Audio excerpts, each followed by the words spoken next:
In this video, I'm going to go over the stoichiometry assigning R and S configuration to chiral centers. So first, let's define what a chiral center is. A chiral center is when a carbon has 4 different groups attached to it. So for this first problem here, we have a chiral center here because we have 4 different groups attached to it. We have an iodine, a fluorine, a bromine, and a hydrogen. And the next thing we have to do is determine the priority of these groups. And we are going to prioritize them based on their atomic number.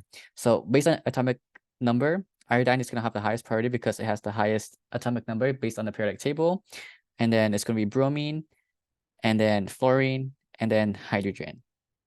So this is going to be 1, 2, 3, 4. And we want our lowest priority group, our fourth group, to be on the backside, the dash. So in this case, it is on a dash, so we don't have to do any inverting or rotating for this R and S configuration. So we're going to rotate this now from 1, 2, 3. This is going counterclockwise, and therefore this is going to be S. Now let's move on to the next problem. We have a chiral center here and a chiral center here. Let's focus on the first chiral center. We see oxygen has the highest atomic number, and we have an implicit hydrogen that is a dash back here, which is going to be our fourth priority. And now we have a tie between this carbon and this carbon.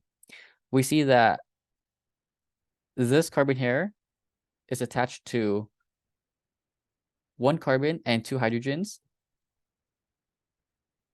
And this carbon here is also attached to 1 carbon and 2 hydrogens. So since they have a tie, we look at the next carbon, which is going to be this carbon here.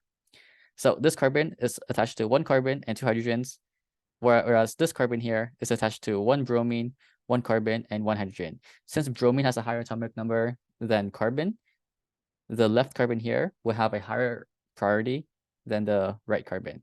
So it's going to be 2 and 3. Rotating this, we're going counterclockwise, so this is going to be S. Now let's move on to the next chiral center. We know that this bromine has the highest atomic number. We have an implicit hydrogen here, which is going to be our fourth priority. And then we have a tie between these carbons here because this carbon and this carbon have the same atomic number. And this carbon is attached to 1 carbon, 2 hydrogens. Same for the other carbon. It's attached to 1 carbon and 2 other hydrogens. So the next thing we do is we move on to the next carbons, which are these here. We know that this carbon is attached to 1 carbon, 2 hydrogens, whereas the other carbon here is attached to 1 oxygen, 1 hydrogen, and 1 carbon. We know that oxygen has a higher atomic number than carbon, so therefore oxygen here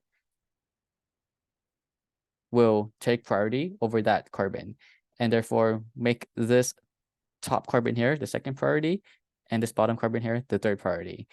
And rotating this, we are going clockwise, which is R. Okay, so now let's move on to the next problem.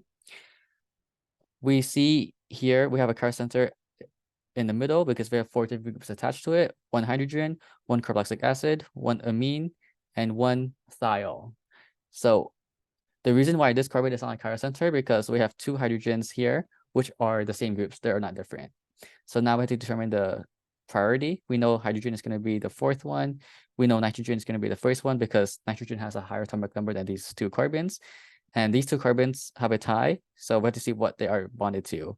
This carbon here is attached to 1 sulfur and 2 hydrogens, whereas this carbon here is attached to 3 oxygens. This double bond here counts as 2 bonds to oxygen, and we have another oxygen here.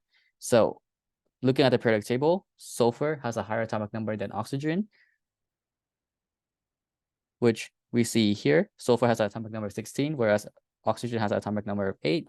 Therefore, this group here will have the second priority, this group here will have the third priority, and rotating that 1, 2, 3, we get clockwise and R.